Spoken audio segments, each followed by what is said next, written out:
Assalamualaikum warahmatullahi wabarakatuh. Salam berjumpa dan salam bertemu lagi bersama channel aku Garuda Muda. Piye kabare? Bagaimana kabarnya? Semoga baik-baik saja, sehat-sehat selalu, dan dilancarkan rezekinya, plus dipanjangkan umurnya. Amin amin ya robbal alamin. Bose, barusan ini tim nasional Indonesia U23 melakoni laga pertandingan akhir atau laga pertandingan pamungkas di grup A Piala AFF melawan tim nasional U23 Malaysia, rival ketat kita bos. Wow, hasilnya bos dengan skor kacamata alias 0-0.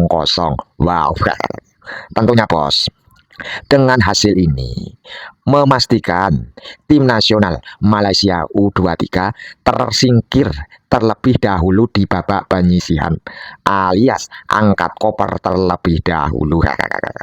Bos, dari hasil ini pula tim nasional Indonesia U23 berhasil menjuarai grup A dengan poin 7 dari hasil 2 kemenangan dan 1 hasil seri bos.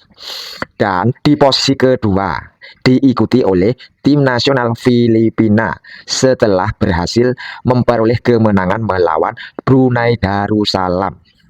Bos, dari hasil ini bos, maksudnya hasil tim nasional Garuda Muda melawan Malaysia, tentunya saya merasa bangga dan senang. Karena artinya tim nasional Indonesia U23 berhasil lolos menuju babak semifinal. Tapi bos, di sisi lain, aku sangat-sangat kecewa sekali bos. Karena apa bos? Karena tim nasional Indonesia U23 tidak memperoleh sebuah kemenangan melawan tim nasional Malaysia U23. Padahal bos, mulai peluit awal babak pertama dibunyikan, tim nasional Indonesia U23 mengawali dengan serangan demi serangan bertubi-tubi. Penguasaan bola mantap, peluang banyak sekali, tapi masih saja belum memecahkan telur alias belum mencetak gol mulai babak pertama sampai babak kedua berakhir. Wow, ini sangat-sangat mengherankan. Tentunya ini adalah PR yang harus dipelajari dan diperbaiki. Seperti video kemarin bos, saya kira tim nasional Indonesia itu susah sekali bila mana mencetak gol ketika lawan melakukan defensif atau melakukan pertahanan optimal alias parkir bus. Awalnya bos, saya kira ini karena striker Indonesia kurang kreativitas alias kurangnya naluri gol. Tapi setelah aku lihat-lihat, aku amat-amati dari pertandingan saat melawan Filipina maupun pertandingan laga pamungkas baru-baru ini melawan tim nasional Malaysia. Ternyata bos, ini bukan semata-mata faktor kurangnya kualitas striker tim nasional Indonesia sehingga sukar sekali mencetak gol. Ternyata bos, faktanya setelah aku mengamati bos, terletak pada pemain tengah kuncinya atau disebut playmaker atau midfielder bos. Pemain tim nasional Indonesia di bagian tengah maupun pemain starter maupun pemain cadangan yang saya lihat sampai saat ini tidak mempunyai pemain yang kreatif, yang cerdas. Karena apa bos? Ketika tim nasional Indonesia itu menyerang selalu hidup dari sisi sayap kanan maupun kiri. Sedangkan pemain tengah kita selalu tidak berkutik saat-saat melawan timnas Filipina maupun timnas Malaysia baru-baru ini bos. Sungguh-sungguh harus menjadi PR besar Gerard Vandenberg. Selain kurang kreatif pemain tengah kita bos, pemain tengah kita sering sekali keterlambatan untuk mengumpan ketika ada peluang bos. Sebenarnya tadi bos, kita itu sudah banyak membuang-buang peluang-peluang emas untuk menjadi gol bos. Ketika kita melakukan serangan tadi bos, striker-striker tim nasional Indonesia U23 sebenarnya sudah mencari posisi yang bagus, posisi yang nantinya menciptakan peluang yang sangat mantap seperti Jen Reven dan Hoki Caraka penggantinya tadi bos. Tapi gara-gara keterlambatan mengumpan pemain playmaker, bola yang waktunya harus diumpan ke terobosan, masih saja bola itu ditekak-tekuk alias di dribble kembali ke belakang lagi, terus diarahkan ke depan. Striker-striker kita sudah ditutup lawan bos. Kejadian ini bos, meskipun seumpamanya si Ole Rumeni dijadikan striker timnas U23, maka akunku jamin 100% bahkan 1000% tidak akan bisa mencetak gol bos. Karena apa? Ya lemahnya playmaker kita bos. Lemah dalam arti kurang kreatif dan kurang cerdas.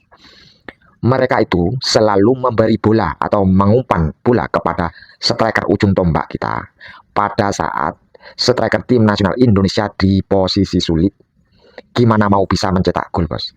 Striker kelas dunia pun kalau dikasih bola yang sangat-sangat sulit, bisa mau berbuat apa bos?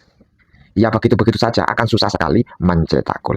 Lah ini loh yang harus dibenahi, mumpung masih ada waktu 3 hari lagi sebelum melakoni pertandingan semifinal. Kita kan nggak tahu bos, negara mana di Asia Tenggara yang akan menjadi lawan kita selanjutnya di semifinal ke depan bos, entah dari Thailand maupun dari Vietnam. Kalau dibiarkan semacam ini permainan Indonesia, tidak berusaha untuk mengembangkan, untuk mencari strategi lain, untuk meningkatkan kualitas mereka, kupastikan akan hancur lebur di semifinal nanti bos. Lah ini tugas Gareth Vandenberg bos. Kira-kira mau menambah pemain tengah yang hebat lagi? Tidak mungkin bos. Sekarang pemain playmaker mana di Indonesia di U23 yang kualitasnya di atas rata-rata? Sampai saat ini yang saya lihat tidak ada. Jalan satu-satunya bos untuk Gareth Vandenberg menciptakan chemistry antara playmaker maupun striker yang lebih erat, agar playmaker kita lebih memahami umpan-umpan kayak apa sih yang sekiranya dapat diatasi oleh striker kita. Lah ini bos yang harus dibenahi. Kalau tidak segera dibenahi, mampus sudah bos. Oke bos, semoga di semifinal ke depan tim nasional Indonesia bisa memperbaiki kesalahan-kesalahan yang kurang selama ini untuk siap bertempur melawan siapapun nanti, entah Thailand maupun Vietnam di semifinal, agar bisa memperoleh kemenangan dan masuk final, tentunya sesuai target untuk menjadi juara Piala AFF bos. Lah ini bos yang harus kita dukung terus, yang harus kita semangati terus. Jangan menyerah sebelum kalian menjadi juara. Hei anak muda, hei para Garuda muda. Sebenarnya bos, Jens Reven dan Victor Detan itu bila mana ditandemkan seperti babak pertama tadi, sangat-sangat menyetel sekali. Sayangnya tidak adanya dukungan dari pemain-pemain tengah, atau tidak mendapatkan umpan yang begitu matang dari pemain-pemain tengah. Lah inti dari konten ini adalah untuk sekuat Garuda muda, letak permasalahannya ada di titik tengah, alias playmaker, alias pembagi bola. Segera harus diperbaiki. Ini PR. Oke bos, terima kasih. Salam berjumpa lagi di lain hari lagi. Plus salam olahraga. Jos gandos, mak kotos-kotos. Ora iso mbledos, iso nemek gur kempos, karo ngosos.